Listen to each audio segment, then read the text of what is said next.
സെക്രട്ടേറിയറ്റിൽ ടോയ്ലറ്റിലെ ക്ലോസറ്റ് പൊട്ടി വീണ് ഉദ്യോഗസ്ഥയ്ക്ക് ഗുരുതര പരിക്ക്. സെക്രട്ടേറിയറ്റ് അനക്സ് 1-ലെ 1-ാം നിലയിലെ ക്ലോസറ്റാണ് പൊട്ടി വീണത്. തദ്ദേശ വകുപ്പിലെ ഉദ്യോഗസ്ഥയ്ക്കാണ് പരിക്കേറ്റിരിക്കുന്നത്. ഇന്ന് ഉച്ചയോടെയായിരുന്നു സംഭവം. ഇവരെ ആദ്യം മെഡിക്കൽ കോളേജ് ആശുപത്രിയിലേക്ക് പ്രവേശിപ്പിച്ചെങ്കിലും പിന്നീട് കിംസ് ആശുപത്രിയിലേക്ക് മാറ്റുകയായിരുന്നു.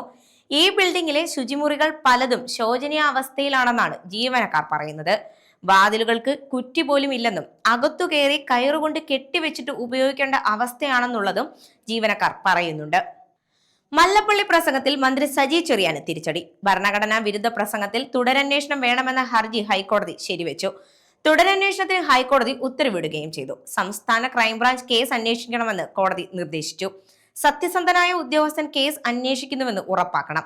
കുന്തം, കുടച്ചക്രം എന്നീ വാക്കുകൾ ഉപയോഗിച്ചത് ഏത് സാഹചര്യത്തിലാണെന്ന് കൂടി പരിശോധിക്കണമെന്നും കോടതി അറിയിച്ചിട്ടുണ്ട്.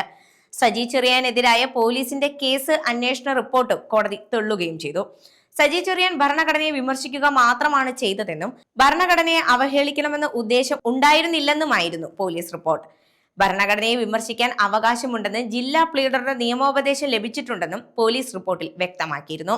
അന്വേഷണത്തിൽ പാളിച്ചയുണ്ടായെന്നും പ്രസംഗത്തിന്റെ ദൃശ്യങ്ങളും ഓഡിയോ ക്ലിപ്പുകളും പരിശോധിച്ചില്ലെന്നും സാക്ഷികളായ മാധ്യമ പ്രവർത്തകരുടെ മൊഴി എടുക്കാത്തതും തെറ്റെന്നും കോടതി വ്യക്തമാക്കി. പത്തനംതിട്ട മല്ലപ്പള്ളിയിൽ CPM സംഘടിപ്പിച്ച പരിപാടിയിൽ സംസാരിക്കുമ്പോഴാണ് സജി ചെറിയാൻ വിവാദ പരാമർശം നടത്തിയത്.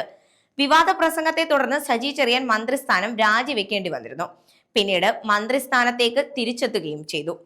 വേങ്ങര ആസ്ഥാനമായി പ്രവർത്തിക്കുന്ന സ്വകാര്യ ധനകാര്യ സ്ഥാപനങ്ങളായ കാരാട്ട് കുറീസ്, നിധി ലിമിറ്റഡ് എന്നിവ പൂട്ടി ഉടമകൾ മുങ്ങിയ സംഭവത്തിൽ കേസെടുത്തു പോലീസ്.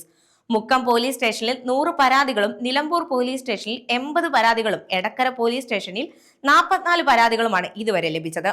തൃശൂർ, പാലക്കാട്, മലപ്പുറം, കോഴിക്കോട്, വയനാട് ജില്ലകളിലായി 14 ബ്രാഞ്ചുകളാണ് കാരാട്ട് കുറീസിനുള്ളത്.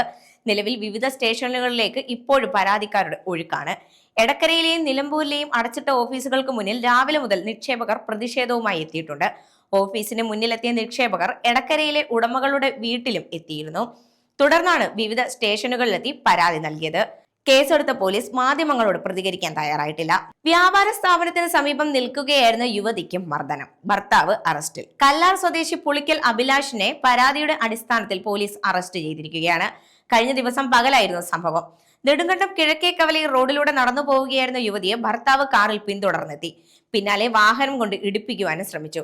പ്രാണരക്ഷാർത്ഥം അടുത്തുള്ള വ്യാപാര സ്ഥാപനത്തിലേക്ക് ഓടി മാറിയ യുവതിയെ കടയ്ക്ക് മുന്നിൽ വെച്ച് ഉപദ്രവിച്ചു. പിന്നീട് നിലത്തേക്ക് വലിച്ചിടുകയും മർദ്ദനത്തിന് ഇരയാക്കുകയുമായിരുന്നു.